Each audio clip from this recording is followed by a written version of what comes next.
So I was reading from this book. If you don't have it, you should. Robert E. Howard's historical collection. I was reading the story "Red Blades of Black Cathay." Actually, a story by him I had not actually read before. Um, One of the handful. And while I was listening, while I was reading, I was listening to music. I decided to a put on a little playlist of nothing but songs by The Sword, which, if you know their music, you can imagine why that might be a fairly apt for reading Robert E. Howard in general, and for reading fantasy, and then I also was thinking about a video of doing 10 songs, and that's what I'm doing. 10 songs that put me in the mood for playing Dungeons and Dragons, and appropriate enough, I'm gonna do that, and I'm gonna kick things off with Hawks and Serpents by The Sword. It's off the Apocryphon album, and it's literally like a very martial song about standing up, and the lyrics, particularly, of course, are what I'm talking about here for the most part. But sometimes I could just pick music that it just happens to put me in the mood.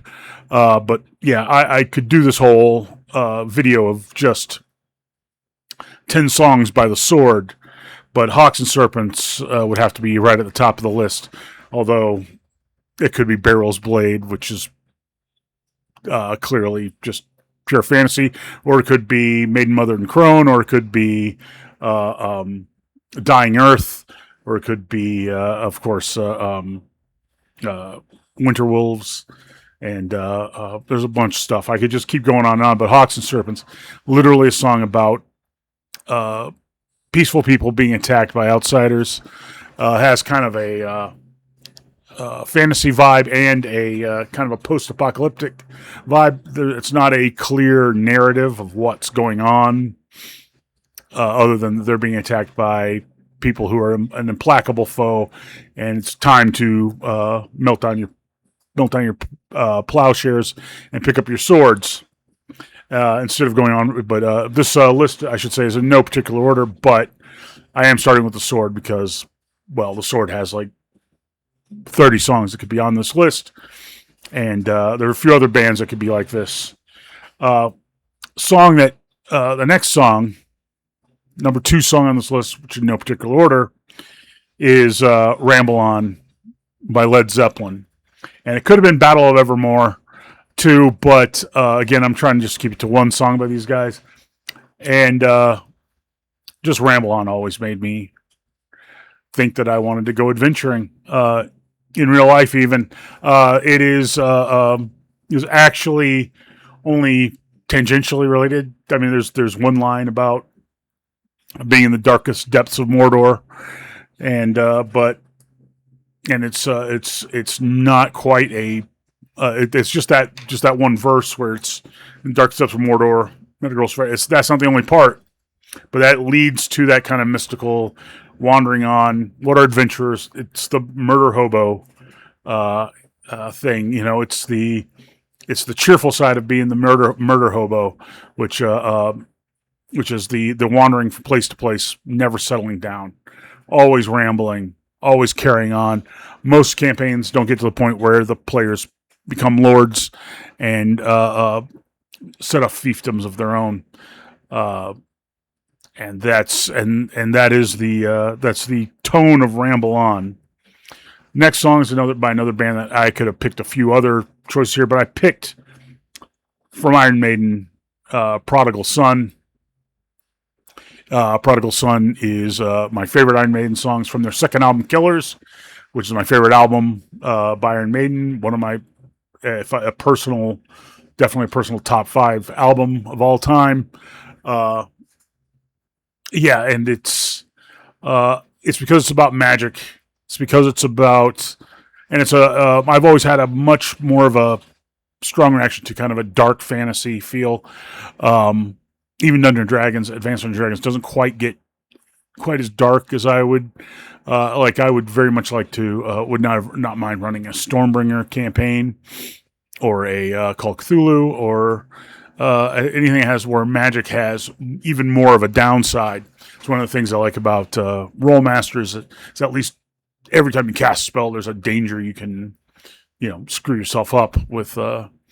But Prodigal Son is is about a man practicing magic who's falling to darkness. Classic sort of Ars Magica tone, but it still puts me in mind of Dungeons and Dragons because of spells like Cacodemon, Gate, Exaction. There are so many great spells. Almost all the best ones some of the best ones are in the player's handbook, but all the rest of them that are really good came out of S4, the Lost Caverns of Sojkanth, and were later put into Unearthed Arcana. But the Demonomicon of Igwilv that is in S4 has has a bunch of just fantastic, very flavorful summoning spells. Next is I could not have a song. I could also do a long list of Dio songs, but particularly I'm picking a song by Rainbow when Dio was their lead singer. And I was going through it. I was thinking about Kill the King. I was thinking about Gates of Babylon. I was thinking about Stargazer. But Temple of the King. The Temple of the King is a pure fantasy story. It's about it's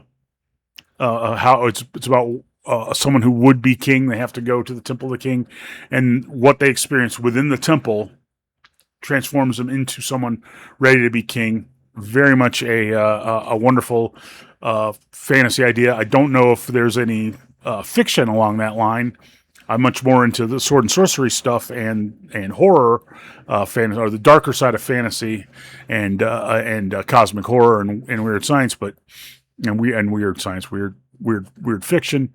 But Temple of the King seems like there probably should be something out there by someone like Dunsany that tells a story very much like Temple of the King. Now we get on to high fantasy, and of course, the quintessential, I think, to me, high fantasy heavy metal band of all time is Germany's Blind Guardian, and the quintessential high fantasy album is Nightfall on Middle Earth, and of course, my favorite song off that album is Nightfall. It's the Silmarillion. I've read Lord of the Rings once. I read The Hobbit once.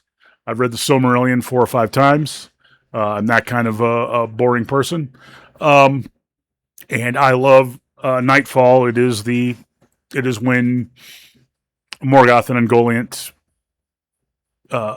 steal the Silmarils, destroy the 2 trees, murder Feanor's father, and Feanor swears his vengeance. He does the Oath of the Noldor, which leads to the Doom of the Noldor, which leads to all the amazing things that happen in the Silmarillion.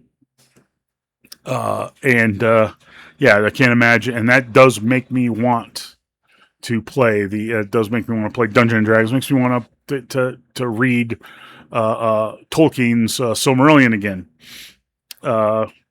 Next is The Wizard by Black Sabbath. Again, other Black Sabbath songs make me think of Dungeons and Dragons, but The Wizard is a dark fantasy.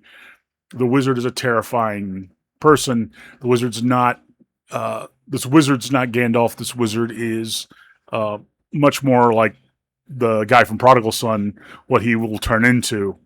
And it's such a great, it's more of a blues song, but the lyrics are so fantasy. It's like Ramble On. It's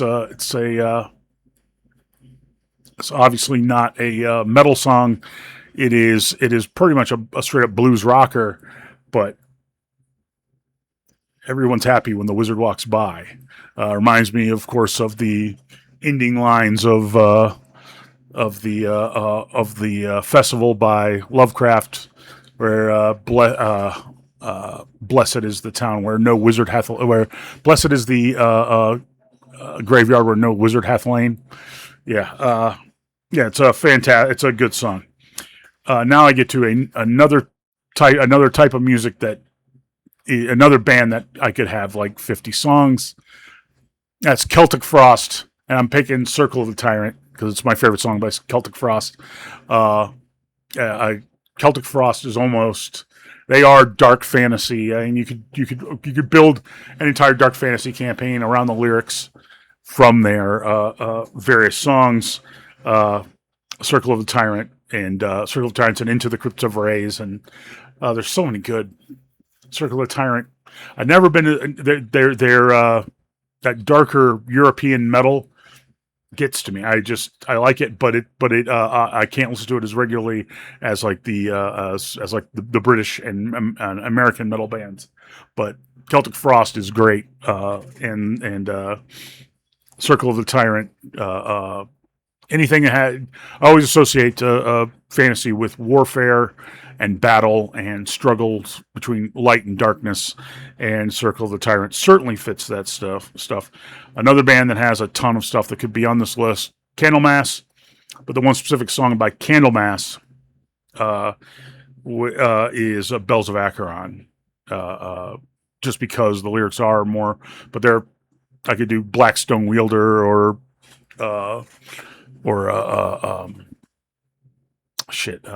blanking on the name. You know, they have so many good songs, but Bells, because it always reminds me of Robert E. Howard, even though the song doesn't seem to have anything to do with Acheron from Acheron, as mentioned in The Hour of the Dragon and the I forgot the name of the wizard and who tries to kill Conan in that story. But that's what it always reminds me of. And a band that I don't have a ton of songs that would be on this list, but there's one song by Scorpions that absolutely must be on a list like this, and that's Sails of Charon. Literally the quintessential, very first neoclassical shred piece, but lyrically, it's sort of a dark fantasy. Sounds like something. It sounds like they're describing something straight out of either Dunsany or Clark Ashton Smith. It definitely is a fantastic and a song. And then last, I'm just going to finish it at 10. This video's gone on long enough. Is a song that is not actually fantasy. That actually, when I heard it as a kid, made me want to play Gamma World. But it made me want to play a more fantasy version of, or a more sword and planet type style of Game World, and that is The Sentinel by Judas Priest, which I personally think is one of Judas Priest's very best songs. The Sentinel has always been just a song that stood out to me in their catalog, and it's clearly set in a sort of post-apocalyptic world, and it's fought with, with melee weapons and hand-fired missiles, and it's about a guy who throws lethal daggers and kills his enemies in a burned-out, ruined part of some city somewhere, and The Sentinel is a fantastic song. The lyrics are great. Song structure's great. Music's great. Rob Halford, just one of many people I've mentioned on this list who has a fantastic voice, and he really sells that song. And the line, "The seeds of death he's sown," could be one of those things where it's just a single line that is absolutely amazing. I could go on, Veterans of Psychic War. I was thinking about that, by Blue Oyster Cult, and Freezing Moon by again, I horror and fantasy and science fiction and weird fiction all mixed up in my mind. Mayhem did Freezing Moon. A.L. Lord of the Pit by Burzum. There's a bunch of songs by Burzum that could be on here. The Avenger, by Amon Amarth, and then Face the Slayer by Slayer. One of the few songs by them that actually makes me think of like medieval fantasy or something. Face the Slayer could be, you know, apparently the original name of Slayer was supposed to be Dragon Slayer, which is very nerdy. And I love Slayer, but yeah, those are just like honorable mentions. I guess but I could go on. I could, if I really spent more time, I could probably come up with 15 more songs by 15 other bands. And then I excluded intentionally any kind of mention of classical music and movie scores, for one obvious reason, that there are probably about 10,000 of those, and maybe I'll do something on that because I would like to really especially give a shout out to a guy whose music I first found out on YouTube, Graham Plowman. But it looks like I've already gone on for 16 minutes. I really expected this video to be about 10 minutes shorter than that. But I always misjudge how long I just, my logorrhea just is horrible. But thanks for watching, and if you do like this video, like and subscribe.